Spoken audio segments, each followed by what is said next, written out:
Story number 1. Shadows in the glacier. I still wake up in the dead of night, the bitter chill of Montana's winter clinging to my bones. A relentless reminder of that fateful expedition into Glacier National Park. It was supposed to be a simple winter hike, a chance to escape the chaos of city life and immerse myself in the serene beauty of untouched wilderness. But what I encountered beneath the snow-covered pines was something out of a nightmare. A presence that still haunts my dreams and lingers in the shadows of my memory. The plan was straightforward. A week-long trek along some of Glacier's most remote trails, capturing the pristine landscapes through my camera lens. I was joined by a few friends, seasoned hikers who shared my passion for adventure and the unknown. The park, with its towering peaks and dense forests, had always been a place of fascination for us, its winter beauty both inviting and intimidating. We arrived on a crisp November morning, the sun casting long shadows across the snow-blanketed ground. The air was sharp, each breath a visible puff in the frigid temperature. Our group consisted of 5, myself, Jake, a fellow photographer with an eye for detail, Laura, a wildlife biologist with an encyclopedic knowledge of the park's fauna, Mark and Emily, a couple who thrived on the thrill of the unknown, and Sarah, our navigator, whose maps and compass had never led us astray. The first few days were idyllic. We marveled at the frozen waterfalls, trekked through silent forests, and captured the ethereal beauty of Glacier's winter landscape. But as the days wore on, an uneasy tension began to build. Strange noises echoed through the trees at night, soft thumps, distant howls, and the unmistakable sound of heavy footsteps crunching through the snow. At first, we dismissed them as wildlife, perhaps a pack of wolves or the occasional bear. But something about the sounds felt different, deliberate, almost sentient. On the 4th day, we decided to venture deeper into the park, following a trail less traveled, one that promised solitude and untouched scenery. The weather had taken a turn for the worse, with snowstorms frequent and visibility often reduced to mere feet. Yet, driven by a mix of curiosity and the desire to push our limits, we pressed on. It was on the 5th night that things took a turn for the sinister. We had set up camp near a frozen lake, the surface shimmering under the pale moonlight. The fire crackled softly, casting flickering shadows that danced on the surrounding trees. As we settled in, Laura pointed out the night sky, noting the unusual constellations visible from our remote location. Around midnight, the temperature plummeted further, and a fierce storm rolled in, the wind howling through the pines like the cries of the damned. The fire provided little warmth against the biting cold, and we huddled together, seeking comfort in each other's presence. That's when we heard it, a low, guttural growl that seemed to emanate from the very heart of the forest. Jake, ever the brave one, grabbed his camera and insisted on capturing the source of the sound. We exchanged uneasy glances but followed him into the storm, our breaths visible in the icy air. The growl grew louder, more menacing, as we trudged through the knee-deep snow, the path obscured by the relentless snowfall. Suddenly, Jake froze, his camera pointed towards a shadowy figure moving between the trees. My heart raced as I strained to see through the blinding snow.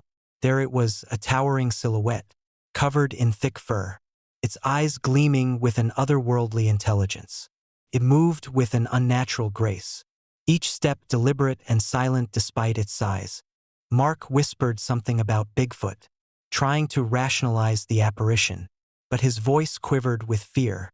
The creature turned towards us, its eyes locking onto ours, and for a moment, time seemed to stand still.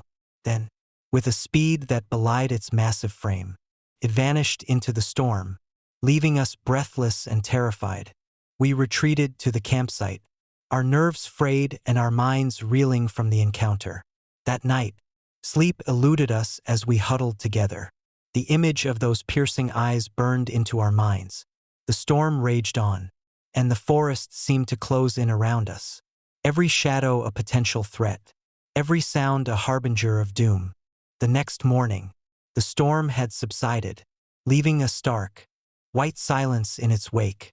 Determined to leave the unsettling experience behind, we began packing up, eager to return to the safety of civilization.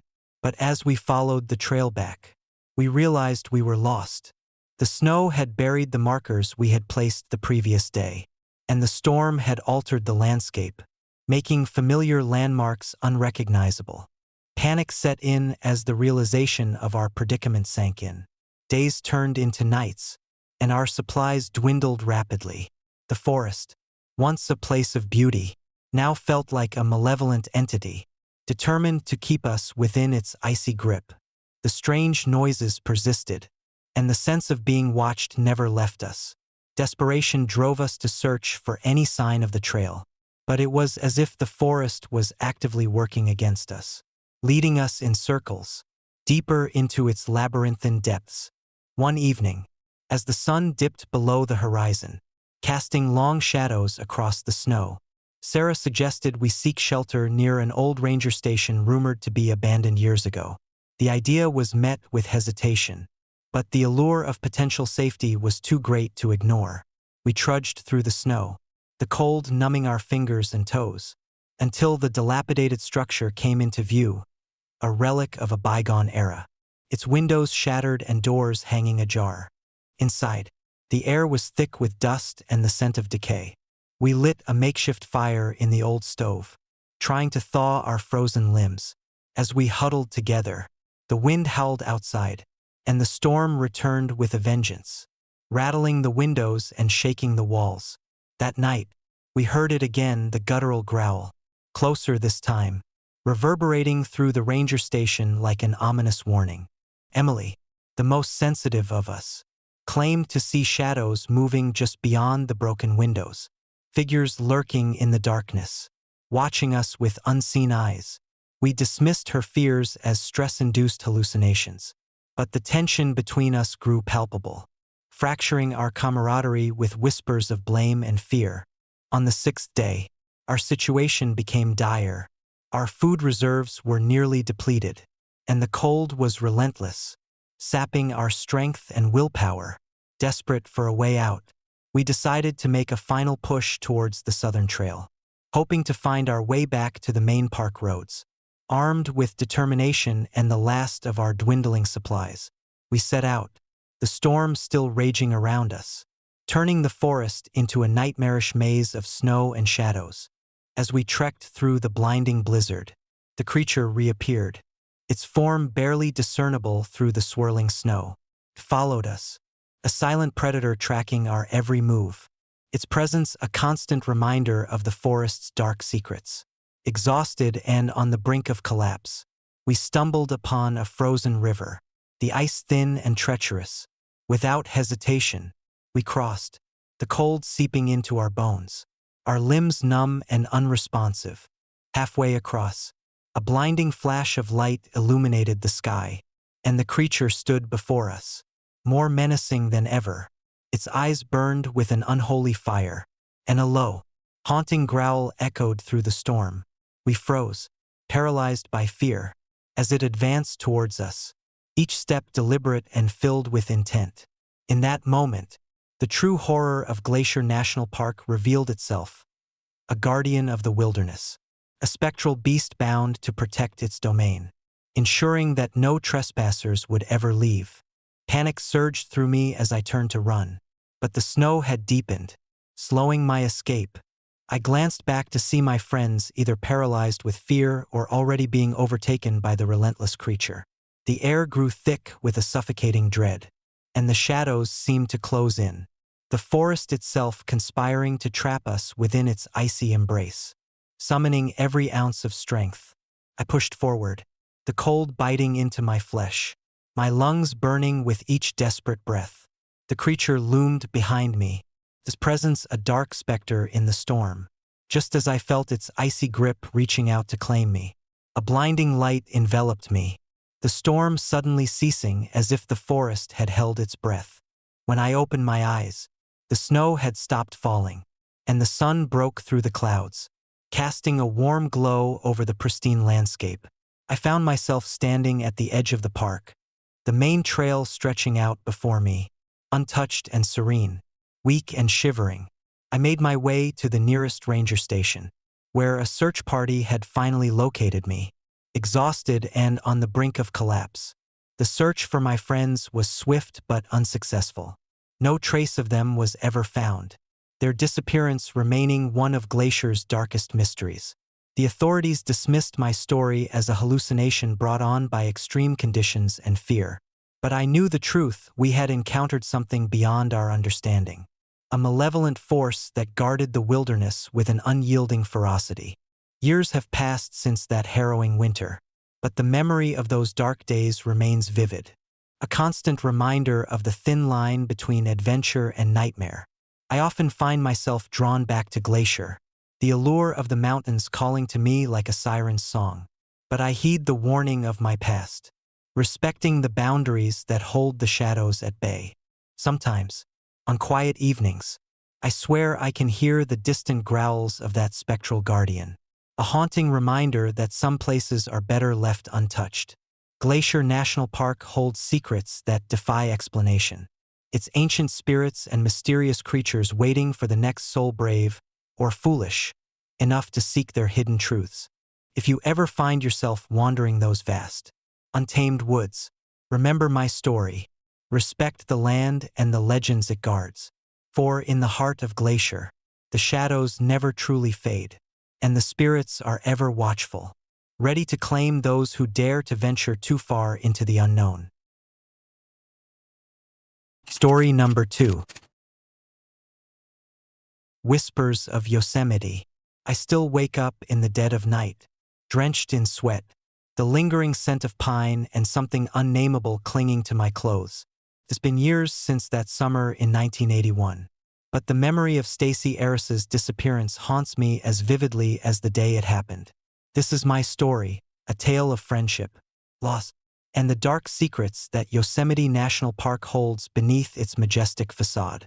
Stacy was my best friend, a vibrant 14-year-old with a passion for photography that rivaled my own love for storytelling. We spent countless weekends exploring the trails of Yosemite, capturing the breathtaking vistas through our lenses and dreaming of adventures yet to come. That summer, our families decided to camp near Half Dome, drawn by the promise of endless trails and the serene beauty of the wilderness. Our campsite was nestled in a secluded grove, surrounded by towering sequoias and the gentle murmur of the Merced River. The air was crisp, filled with the scent of pine needles and the earthy aroma of damp soil. On the first evening, as the sun dipped below the horizon, Stacy and I sat by the campfire, our cameras pointed towards the twilight sky.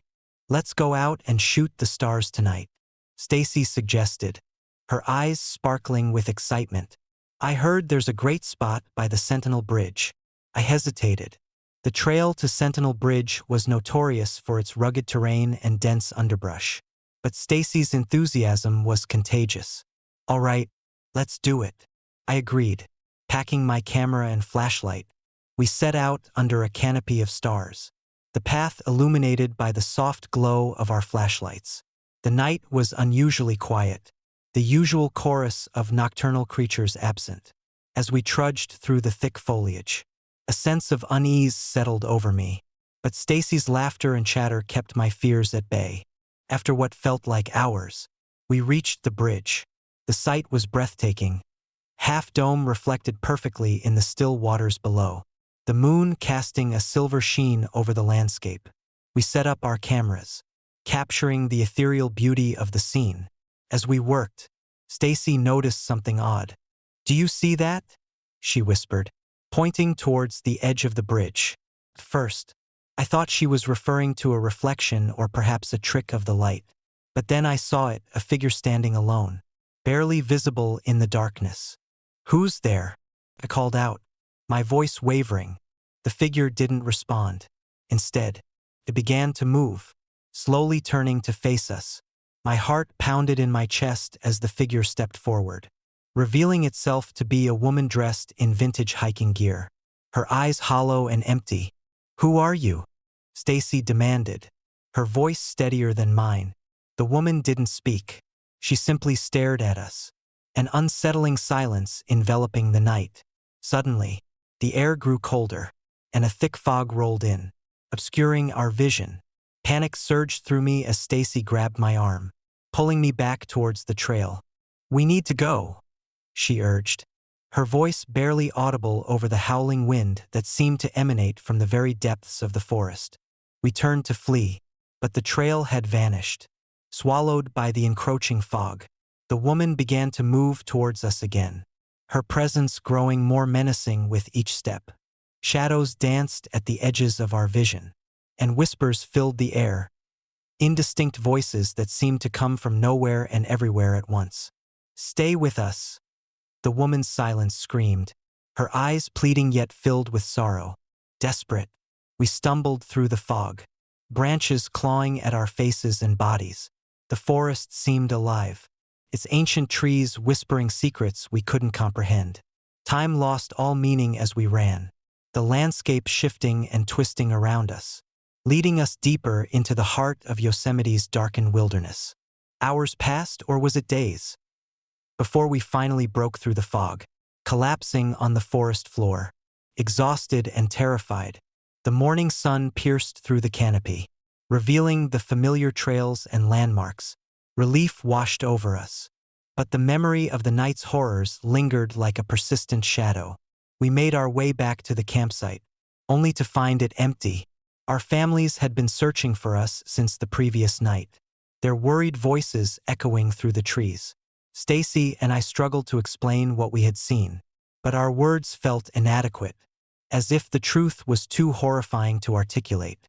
Days turned into weeks, and despite extensive search efforts, no trace of the mysterious woman or the altered trail was ever found. Stacy's parents were devastated, their grief compounded by the unanswered questions that plagued us all. The disappearance of Stacy Harris became one of Yosemite's enduring mysteries, a tale whispered among hikers and campers, cautioning against venturing too far into the park's enigmatic depths. Years later, I returned to Yosemite, driven by a need to confront the ghosts of that night. I hiked alone, retracing the steps Stacy and I had taken, hoping to uncover some clue that might explain the supernatural encounter.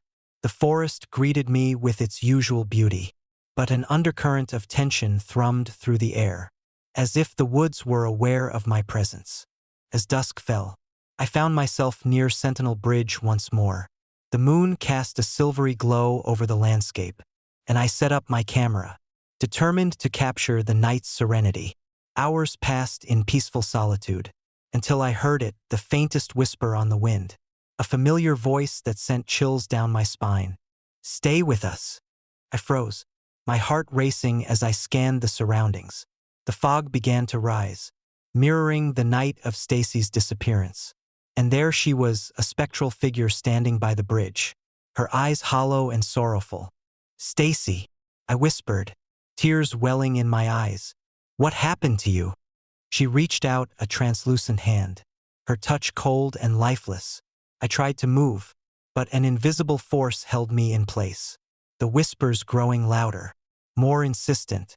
"Why did you leave us?" I cried, my voice breaking. Stacy's apparition tilted her head, a silent plea for understanding. The forest seemed to close in around me, the shadows deepening, the whispers turning into mournful wails. I felt a presence, ancient and sorrowful, pressing down on me, a reminder of the thin veil between our world and the unknown. In that moment, I understood the forest had claimed Stacy, binding her spirit to its eternal embrace. The woman by the bridge was a guardian of sorts, ensuring that the secrets of Yosemite remained hidden, protecting the park's dark history from those who dared to uncover it. With a surge of determination, I focused on Stacy's fading form, reaching out in silent apology and promise. "I'm sorry," I whispered. "I'll remember you." The apparition gave a faint, sad smile before dissolving into the mist, the whispers fading into the night. The fog lifted, and the forest returned to its peaceful silence, as if nothing had happened. I left Yosemite that night with a heavy heart, the memory of Stacy's disappearance forever etched into my soul. The park's beauty remained, but beneath its serene surface lay a darkness that few dared to acknowledge. Stacy Harris became a part of Yosemite's legend, a cautionary tale of the mysteries that dwell within its ancient woods. Years have passed since that haunting summer, but the whispers of Yosemite continue to echo in my dreams. I often find myself drawn back to the park, the allure of its hidden secrets calling to me like a siren's song. But I heed the warning of the past, respecting the boundaries that hold the shadows at bay. If you ever find yourself wandering the trails of Yosemite National Park, remember Stacy's story. Respect the land and the spirits that reside within. For in the heart of those majestic mountains, the whispers never truly fade, and the shadows watch, ever vigilant, ready to claim those who dare to venture too far into the unknown. Story number 3. Whispers in the Smokies. I still wake up in the dead of night, the echoes of that summer day in 1969 reverberating through my dreams. The scent of pine and the distant calls of unseen creatures haunt my every sleep, reminding me of the day Dennis Martin vanished without a trace in the vast expanse of the Great Smoky Mountains. This is the story of that fateful day, a tale of innocence lost to the shadows that dwell within those ancient woods. Dennis was my neighbor, a spirited 6-year-old with a curiosity that matched the wildness of the Smokies themselves.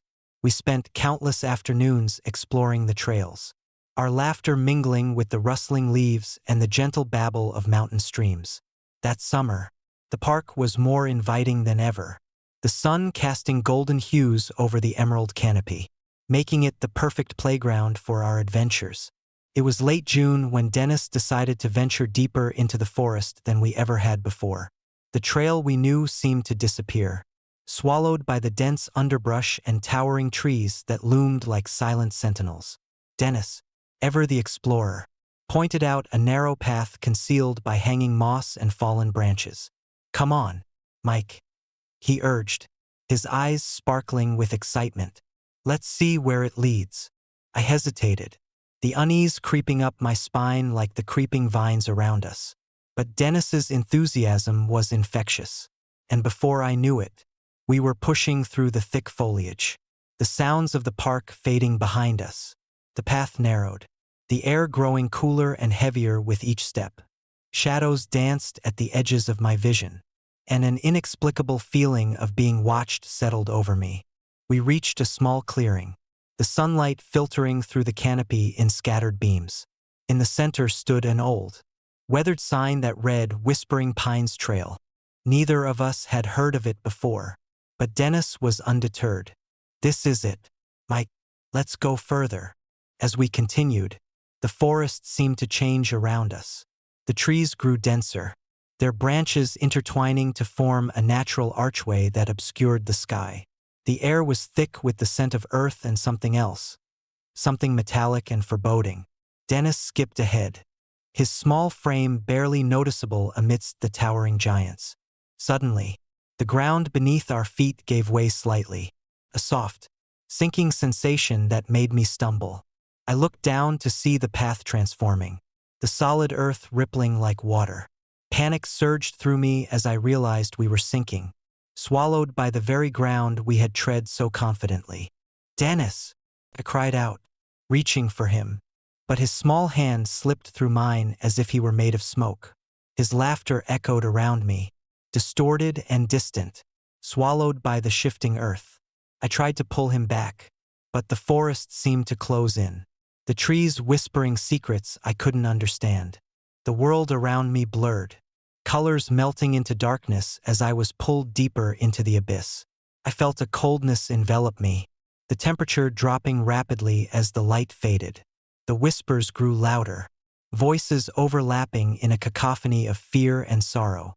"Stay with us," they chanted. "Never leave."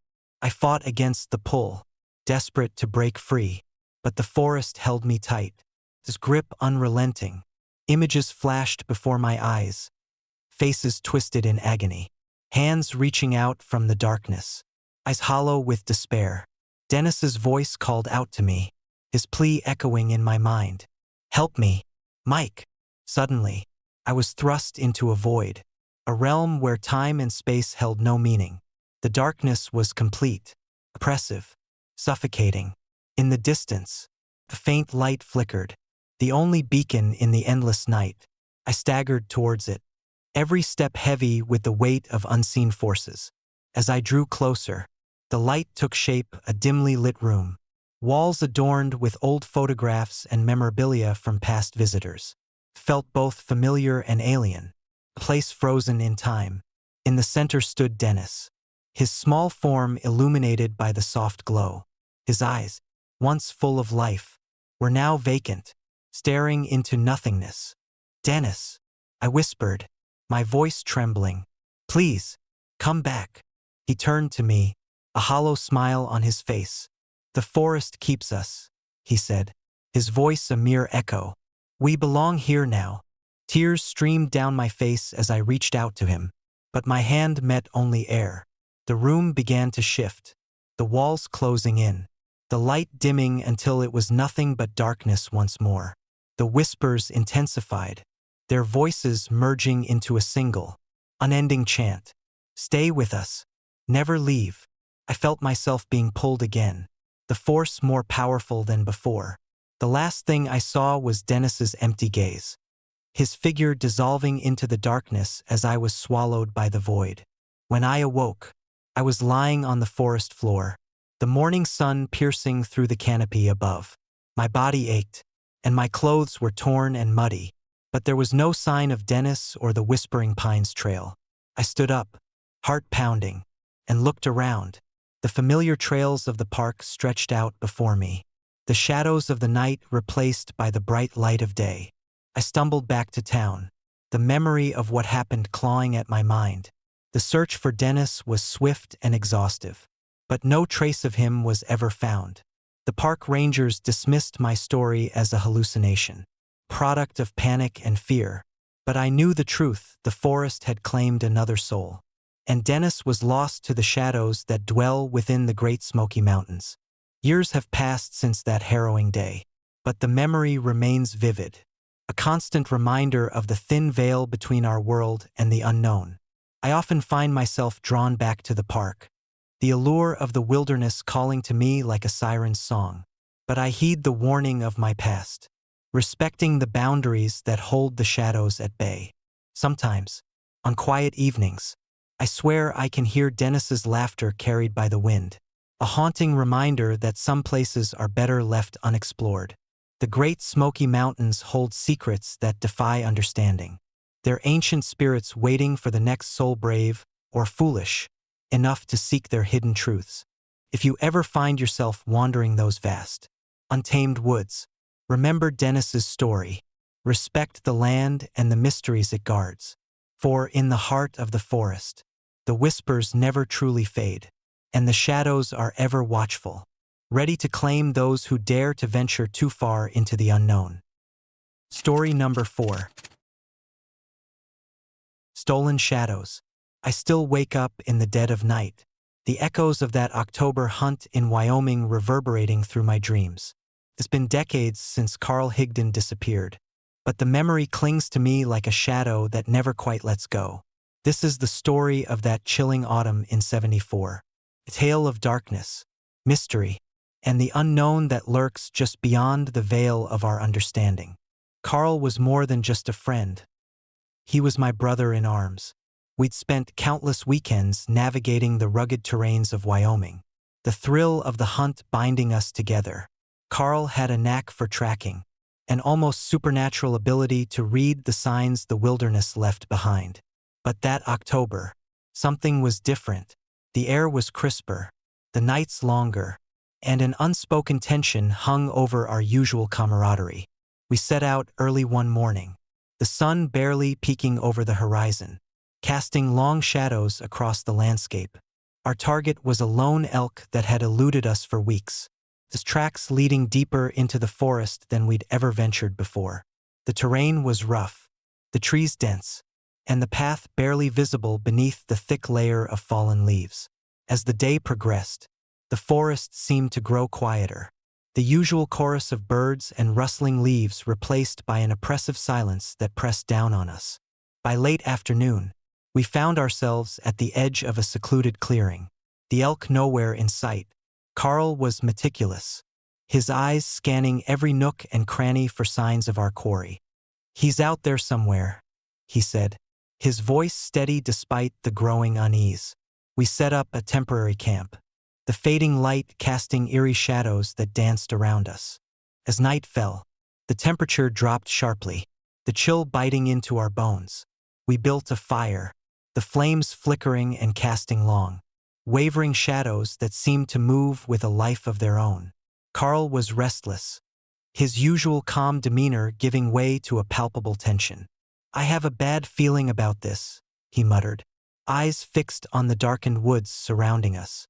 Around midnight, the stillness was shattered by an unearthly hum, a low frequency that seemed to vibrate through the ground and into our very souls. Carl sprang to his feet, eyes wide with alarm. "Did you hear that?" he whispered, his voice barely audible over the unsettling noise. We stood frozen, listening as the hum grew louder, more insistent, enveloping us in a blanket of otherworldly sound. Suddenly, the air around us shimmered, and a brilliant light pierced the darkness, illuminating the clearing in stark, unnatural brilliance. Before our eyes, a craft materialized, its surface smooth and metallic, reflecting the firelight in impossible ways.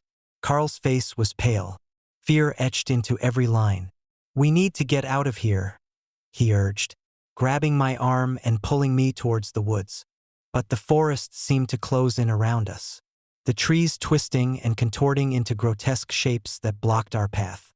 The hum intensified, now accompanied by a series of high-pitched frequencies that pierced our ears. Disorienting and painful, we stumbled through the underbrush, the ground beneath us shifting and uneven, as if the very earth was against our escape. Then, without warning, the world went silent, the light vanished, and we found ourselves standing in a vast, open expanse, the sky above a swirling vortex of colors that defied description. Carl looked around, his breath visible in the cold, thin air. "Where are we?" he whispered, but there was no answer, only the oppressive silence that pressed down on us. We started walking, our footsteps echoing in the vast emptiness, the landscape around us both beautiful and terrifying in its alienness.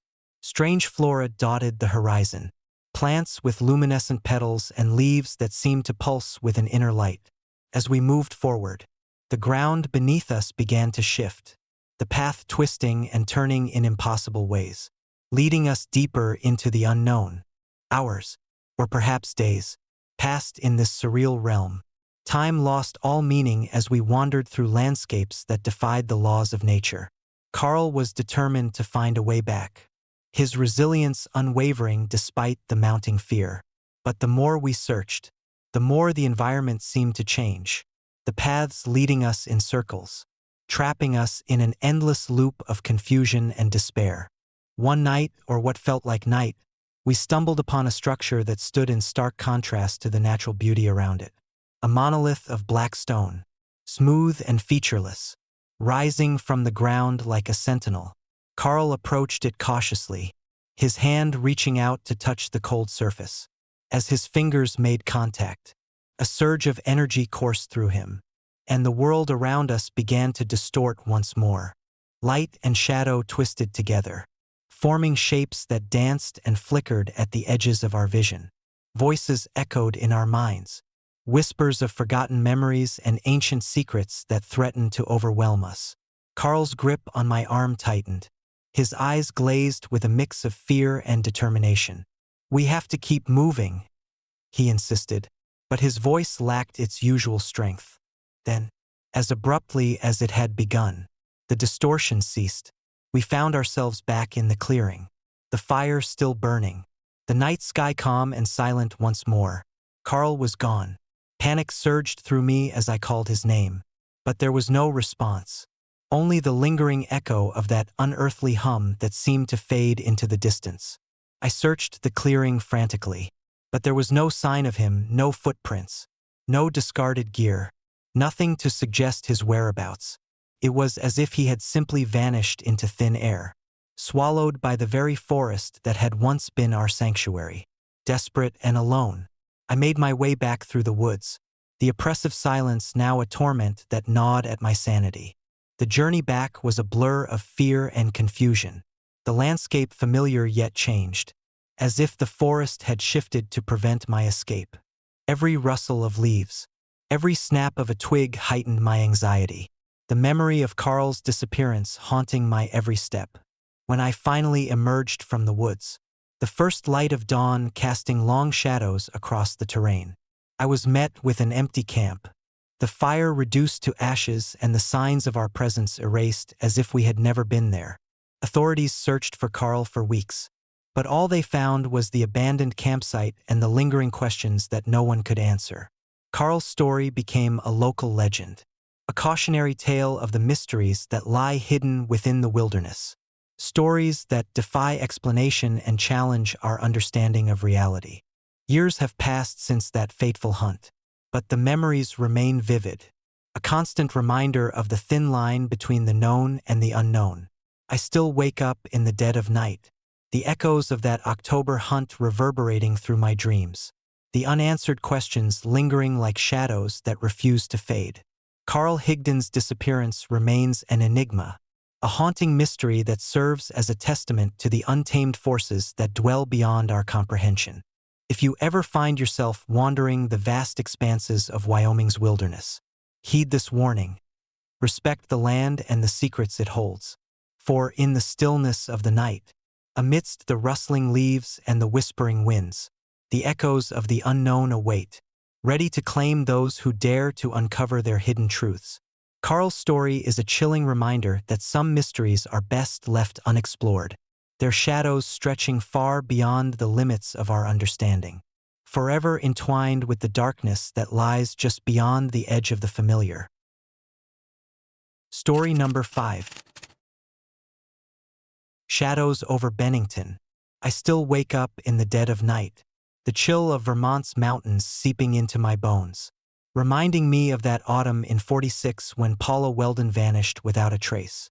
It's a memory etched so deeply into my mind that even decades later, the shadows of Bennington Triangle linger, whispering secrets that the daylight can never fully reveal. This is the story of that haunting time, tale of mystery, fear, and the supernatural grip that the mountains hold over those who dare to tread their paths. Paula was an extraordinary young woman, vibrant and full of life at just 18 years old, a dedicated student at Bennington College. She had a passion for hiking that took her deep into the wilderness surrounding our town. The Long Trail, Vermont's oldest long-distance hiking trail, was her sanctuary, a place where she felt truly free, away from the constraints of everyday life. On a crisp October morning, Paula set out alone, her backpack filled with essentials, her heart set on conquering the trail's infamous stretches that cut through the heart of the Bennington Triangle. The Bennington Triangle, an area roughly bounded by Glastonbury Mountain, Camel's Hump, and Stratton Mountain, had long been the subject of local folklore. Stories of disappearances, strange lights, and unexplained phenomena were common among the hikers and townsfolk. Paula, ever the skeptic, dismissed these tales as mere superstition, confident in her skills and preparation. But as she ventured deeper into the wilderness, the forest seemed to come alive with an unsettling presence, an energy that prickled the back of her neck and made the hairs on her arms stand on end. I was Paula's closest friend, and when she didn't return by evening, panic set in. The search parties scoured the trail, but the dense foliage and the late autumn darkness made the search arduous. Days turned into weeks, and Paula was never found. The local authorities concluded that she had likely succumbed to the elements or gotten lost. But something about her disappearance felt inexplicably wrong, as if the forest itself had swallowed her whole. Determined to uncover the truth, I decided to retrace Paula's steps, hoping to find answers where the official search had failed. Armed with a map, Paula's journal, and a resolve fueled by both fear and friendship, I embarked on my own journey into the heart of the Bennington Triangle. The first day mirrored Paula's route, the trail winding through towering pines and across babbling brooks.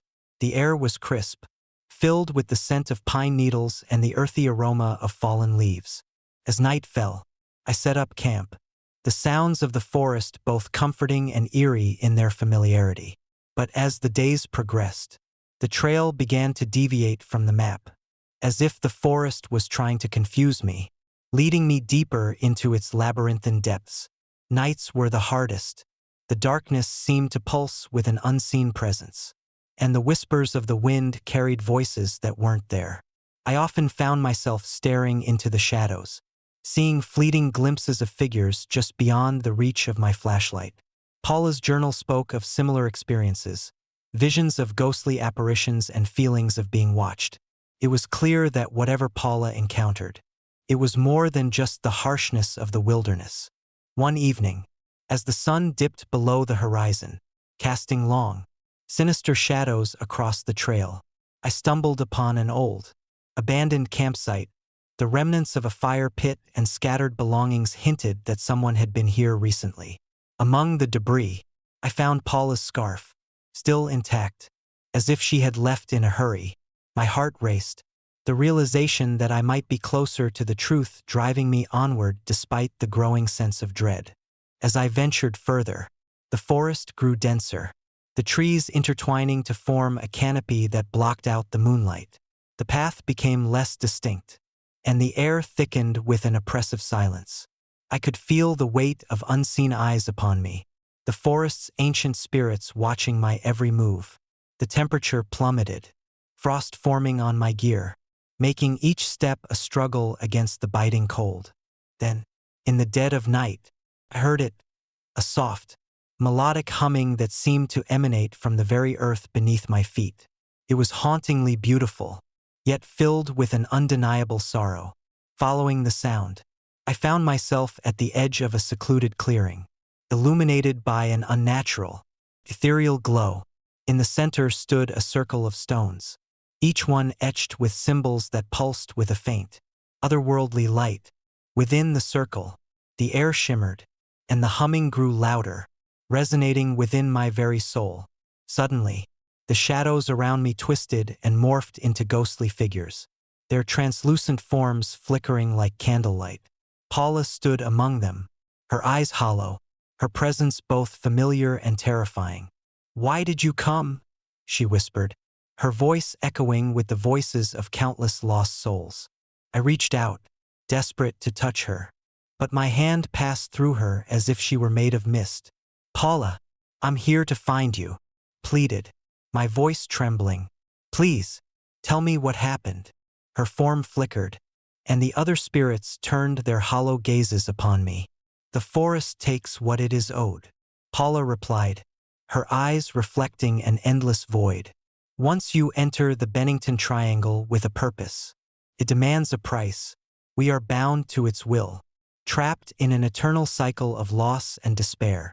Fear gripped me as the realization set in.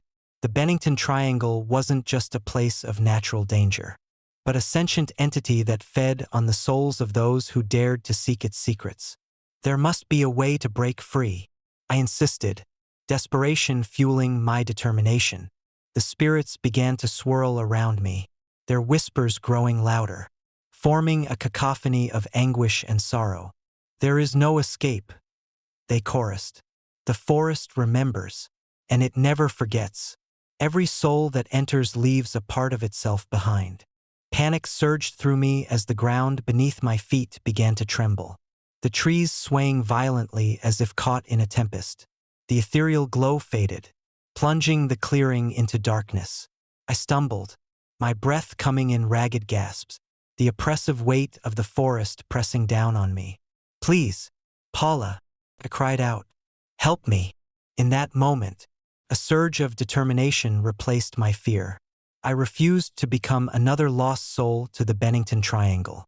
Summoning every ounce of strength, I focused on Paula's fading form, reaching deep within myself for the courage to resist the forest's hold.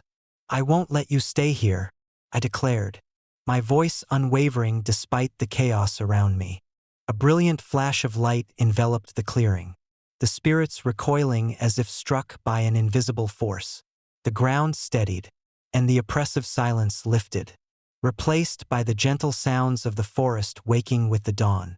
Paula's spirit hovered before me, her eyes filled with gratitude and sorrow. "Remember us," she whispered, "and respect the boundaries that hold us here." With that, she and the other spirits dissipated, leaving me alone in the clearing as the first rays of sunlight pierced through the canopy. Exhausted but resolute, I made my way back along the trail, the forest no longer feeling quite as menacing but forever marked by the encounter. Returning to Bennington, I shared my experience, hoping to honor Paula's memory and shed light on the mysteries of the Bennington Triangle. While some dismissed my story as a product of an overactive imagination, others listened with a newfound respect for the legends that had long haunted our town. Years have passed since that fateful journey, but the memories remain vivid, a constant reminder of the thin veil between the living and the dead, and the powerful forces that lie hidden within the Bennington Triangle. Paula's disappearance was more than a tragedy. It was a testament to the forest's enduring grip and the spirits that linger, waiting for the next soul brave or foolish enough to seek their secrets. If you ever find yourself near the Bennington Triangle, tread carefully and respect the stories whispered among the trees. For in the heart of those mountains, the shadows hold memories of the lost, and the forest watches, ever vigilant, guarding its ancient mysteries from those who dare to uncover them. Story number 6. Whispers of Green Mountain. I still remember the autumn of '49 as if it were yesterday. The crisp Vermont air carrying both the scent of fallen leaves and an unsettling sense of foreboding. It was the year James Tedford vanished. A Q Chien Bin with eyes that held too many stories. The bus ride home was supposed to be routine. A simple journey from the small town back to the familiar embrace of Green Mountain National Forest. But when the bus reached its final stop, James was nowhere to be found. His suitcase sat untouched on the last seat, a silent testament to his sudden disappearance. Little did I know then, that night would forever alter my perception of the forest and the shadows that dwell within it. The Green Mountain National Forest had always been a place of both beauty and mystery. Towering pines stood sentinel against the skyline, their branches whispering secrets to the wind. In winter, the forest transformed into a frozen labyrinth, each snow-covered tree a silent witness to the countless tales of those who dared to venture into its depths. James's disappearance added another layer to the forest's enigmatic reputation, especially during the harsh winter months when the mountains seemed to close in, trapping unwary souls within their icy grip. As a young journalist, I was drawn to the story like a moth to a flame. The idea of uncovering the truth behind James's vanishing intrigued me, not just for the story itself, but for the chance to delve into the heart of the forest that had become a character in its own right. Armed with a notebook, a flashlight, and an insatiable curiosity, I decided to visit the very spot where James had disappeared, hoping to piece together the fragments of his last moments.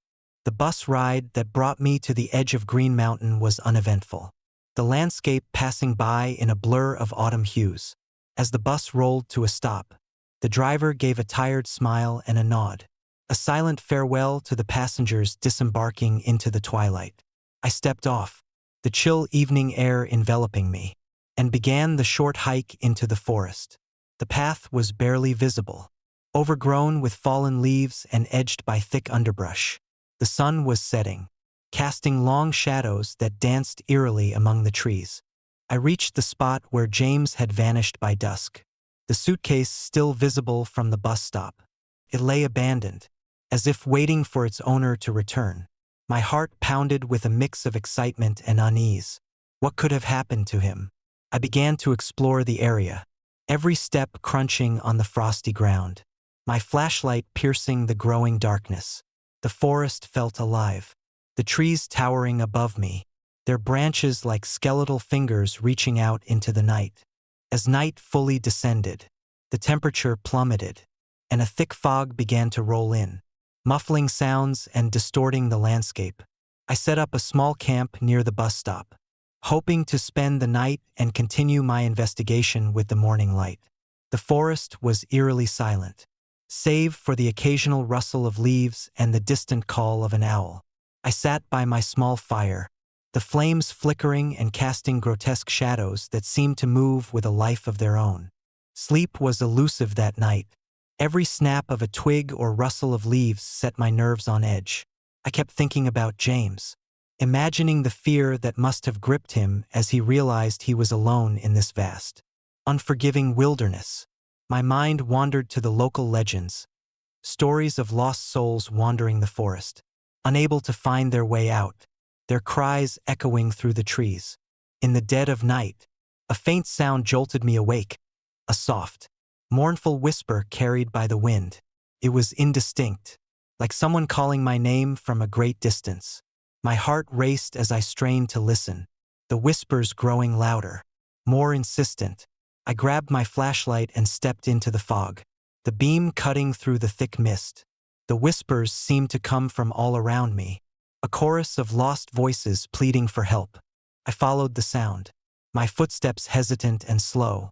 The forest seemed to close in, the trees becoming more twisted and gnarled, their branches forming grotesque shapes against the night sky. Suddenly, the whispers ceased, replaced by an oppressive silence that pressed down on me. I felt a cold presence behind me, a shadowy figure emerging from the darkness. It was James, or at least, what looked like him. His eyes were hollow, his face etched with pain and fear. "Help me," he whispered, his voice barely audible over the howling wind. I reached out, but my hand passed through him as if he were made of smoke. Panic surged through me as the apparition began to fade, the whispers resuming with renewed intensity. "Stay with us," they chorused. "Never leave," desperate to understand. I followed the spectral James deeper into the forest, the path ahead obscured by the swirling fog. The temperature dropped further, and my breath became visible in the freezing air. The forest around me seemed to pulse with a dark energy, the ground beneath my feet soft and treacherous. I stumbled, my flashlight slipping from my grasp, extinguishing the beam and plunging me into darkness. In the pitch black, I felt hands grasping at me, pulling me towards the ground. The whispers became screams, voices overlapping in a cacophony of despair. I fought to free myself, but the grip was relentless, dragging me into the icy earth. Just as I felt my consciousness slipping away, a sudden warmth enveloped me, and I found myself lying on the cold ground, the first light of dawn breaking through the trees.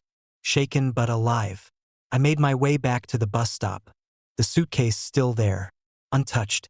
As I reached the edge of the forest, I glanced back, half expecting to see the ghostly figures watching me from the shadows. But there was nothing, only the serene beauty of the morning, belying the horrors of the night before. In the days that followed, I pieced together what little I could about James's disappearance. There were no signs of struggle, no footprints leading deeper into the forest, just the abandoned suitcase and a lingering sense of sorrow. Locals whispered about the spirits of the lost, souls trapped in an eternal winter, unable to move on. I couldn't help but believe that I had encountered something beyond the realm of the living, a connection between the living and the dead that the forest guarded jealously. The experience left me with more questions than answers. Was James taken by the forest itself? Or did something more sinister claim him? The whispers still haunt my dreams, a reminder of the night I walked among ghosts and felt the true power of Green Mountain National Forest. I realized then that some mysteries are best left untouched, their secrets buried beneath layers of snow and silence. Years have passed since that fateful night, and I've moved on with my life. But the memory of James Tedford and the whispers of Green Mountain remain etched in my mind.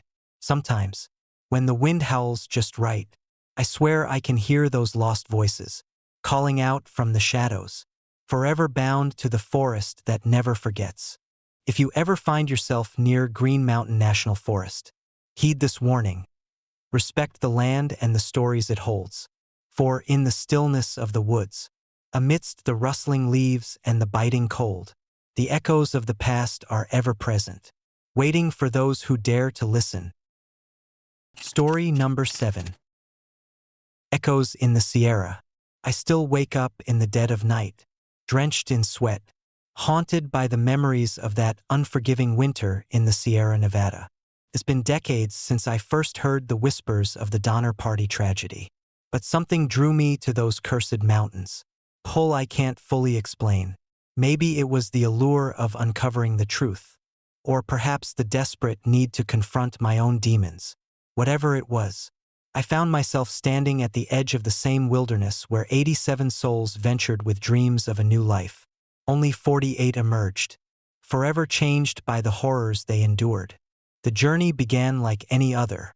My group, a mix of hopeful families and weary travelers, had set out with promises of prosperity in the West. Among us was George Donner, a stern yet kind-hearted man who kept us together during the arduous trek. As we pressed onward, the landscape transformed from rolling plains to towering peaks, the air growing thinner and colder with each passing day. The excitement of the unknown slowly gave way to exhaustion and despair. I remember the night the storm hit like a knife to the heart. We were encamped near what would later be known as Donner Lake, a serene spot that quickly became our prison. The first snowflakes fell softly, a deceptive calm before the chaos. By morning, the world was buried under a relentless blizzard, the temperature plummeting to deadly lows. Our supplies dwindled rapidly, and hope seemed as fleeting as the daylight. The days blurred into an endless cycle of freezing nights and bitter days. Food became scarce, and desperation gnawed at our sanity. George tried to keep morale high, organizing hunts and rationing what little we had left. But the mountains are unforgiving, and even the strongest spirits can break under such relentless pressure. One evening, as the wind howled like a pack of wolves outside our flimsy shelter, a sense of dread settled over us. The fire burned low, casting long, flickering shadows that danced on the walls. It was then that the whispers began, soft, almost inaudible voices that seemed to come from the very heart of the forest. At first, we dismissed them as the tricks of our desperate minds. But the voices grew louder, more insistent, echoing our fears and regrets. George called a meeting, his voice trembling with uncertainty. "We need to stay strong," he urged, but his eyes betrayed his own fear. "We must stick together, no matter what." But unity was a fragile thing. As days turned into weeks, the unthinkable became reality. Starvation and frostbite claimed the weak, and the once close-knit group began to fracture. The whispers turned into eerie apparitions, ghostly figures that roamed our camp at night, their hollow eyes staring into our souls.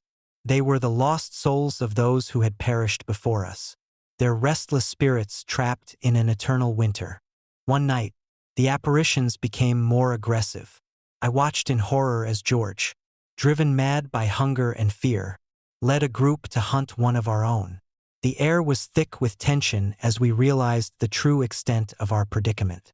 Survival instincts kicked in, and the bonds that once held us together were severed by the sheer will to live. I fled into the storm, the wind biting into my flesh as I navigated the treacherous terrain. The mountains seemed alive, every gust of wind and crack of ice a sinister reminder of our plight. The apparitions followed, their mournful wails piercing the silence, urging me to join them in their eternal suffering. Days passed as I wandered aimlessly, the landscape a blur of white and shadow. My strength waned, and the cold gnawed at my bones. But the voices never ceased. They spoke of regret, of lives cut short by ambition and desperation. Each step felt heavier than the last, the weight of their sorrow dragging me deeper into the abyss.